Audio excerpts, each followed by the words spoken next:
Hey, America, Chef Handicapped Gourmet. We're whipping up a little pizza there, and I'm gonna cut some mozzarella. And I was trying to type this. Actually, what I'm responding to is town hall. Uh, right there, town hall. Voice your future organs. Great pot debate. And should they legalize it? Join us. And they're all talking about town hall. Let's weigh in the truth. Are you ready? This area has been top for illegal marijuana sales and amounts of. All right, and so I start talking about it, but I'm having a real hard time typing, so I'm just gonna speak to you guys about it, and this is about America too. All right, so let's really look at things as, oh my God, as as realistically as possible. Okay, one, I'm in recovery. Two, I smoked marijuana since I was 16 years old. Three, I saw what happened in 1984 when the crack cocaine came into the ghettos and such, because I was mulatto and I was able to go down where the colored people were. No white people were allowed down there. Y'all weren't allowed to see what they were doing in the ghettos in 1984. Same time as cops started, same time as the drug war started. Drugs are used as a weapon against community. Now, you have part of the community steps forward and says, well, we're going to use this as an entertainment and not as a weapon against ourselves, and they do it with, so you have marijuana. Marijuana's on the table right now. 20 years ago, 25 years ago, it was almost beat to death for marijuana. Now, it's like socially more acceptable. 25 years ago, I was the cool guy at the party because I had marijuana, and you know what I mean? But now, it's, everybody wants it, everything's changing, man.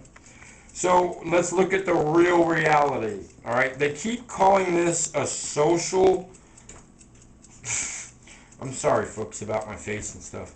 No, I'm not. It's my fucking handicap. All right, they call it a social experiment. What it is a failed drug war, insurrection, and they're ending the drug war. It's not no dang social experiment. It's what needs to be done. And just the fact that we're one of the last countries to do it is just sad, because for every person that is hurt here by drugs or messed up, and collateral damage or whatever, I mean, like friends and family of of an addict, whatever, it all moves across the line, man. It's a big mess. All right. So if we're gonna have the weed, fine, let's have the weed. Let's do it right. You're gonna have to somehow make it comparable with the legal sales, so the legal sales people will be like, well, let's move over here, do this legally, make it, about the same money. And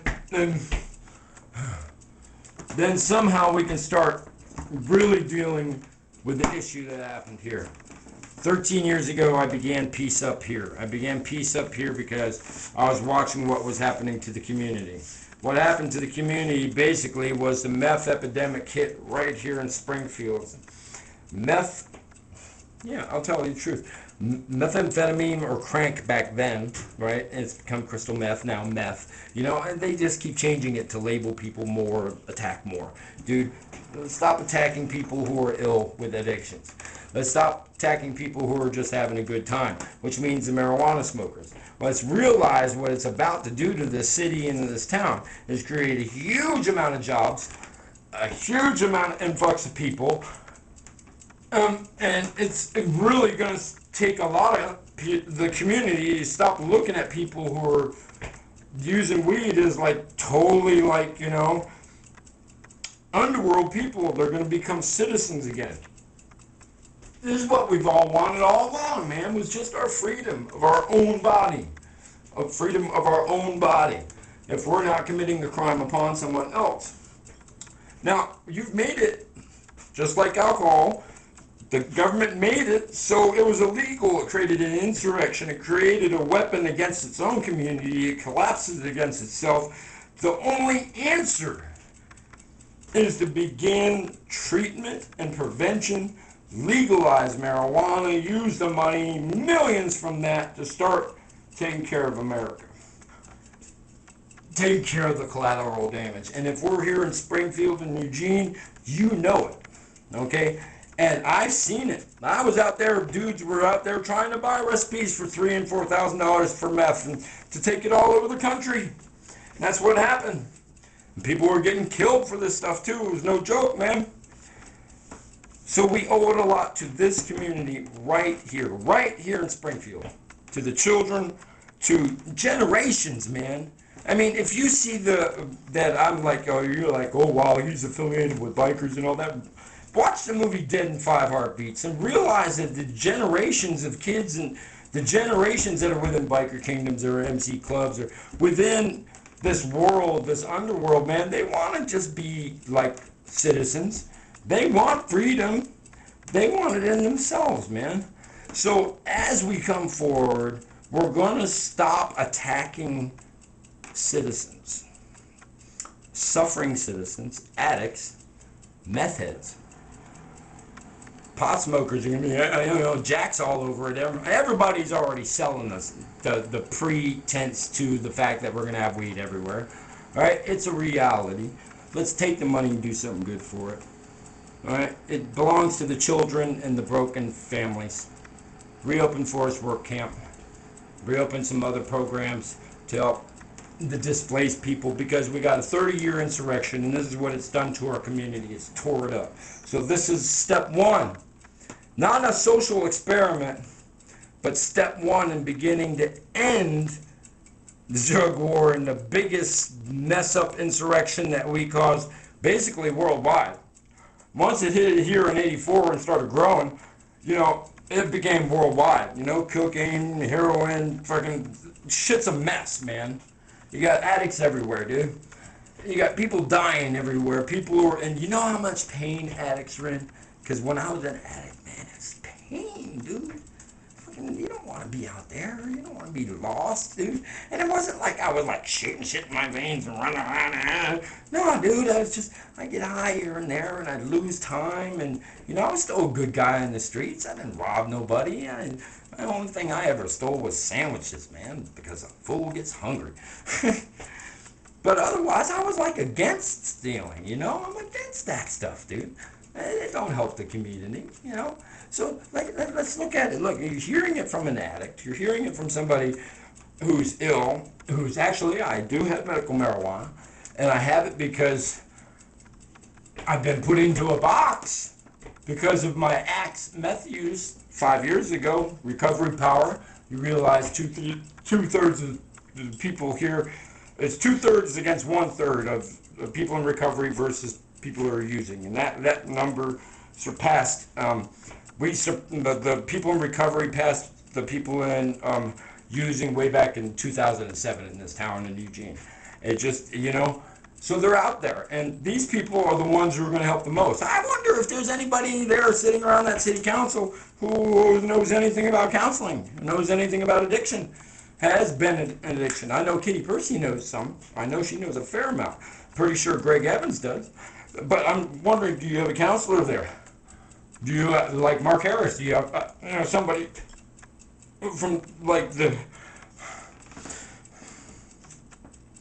somebody who can really look at this with the wisdom side of it, man.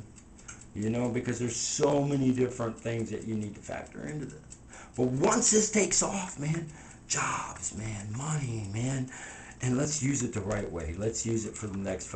As I said downtown when I was in the city manager's office, I said, in 10 years, this town is going to be incredible if we do it right. If we do it right now. I'm going to check my pizza. Look. There's a saying that you lose your time sense when you lose your sanity. They've been saying I'm mentally ill too. Is that time sense or what, dude? I grabbed the muffin and then I wasn't looking at the timer. It's down there, but you know, you guys saw me. I was talking to you. So I'm putting the fresh mozzarella chunk on here. This is going to be a lot of cheese, a lot of cheese. And I wanted to actually chop up a red pepper real quick, which I can do real quick. And so, man, really, I hope you guys hear what I'm saying about all this. And I'm saying it from somebody who's really been on the other side of the law, been on the, who's been around a long time, enough to be an elder and understand what can be done good and what can be done bad, and that's got mold on it. So, that pepper wasn't that old either. Alright, so the pizza's just going back in the oven. Just like that. And just for like 3 minutes.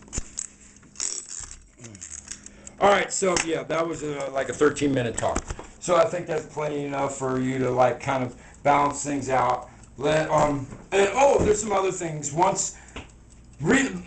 We all know the big reasons why it's been illegal, right? Because everything that you can make out of oil, plastics, and all that stuff, you can make out of hemp too.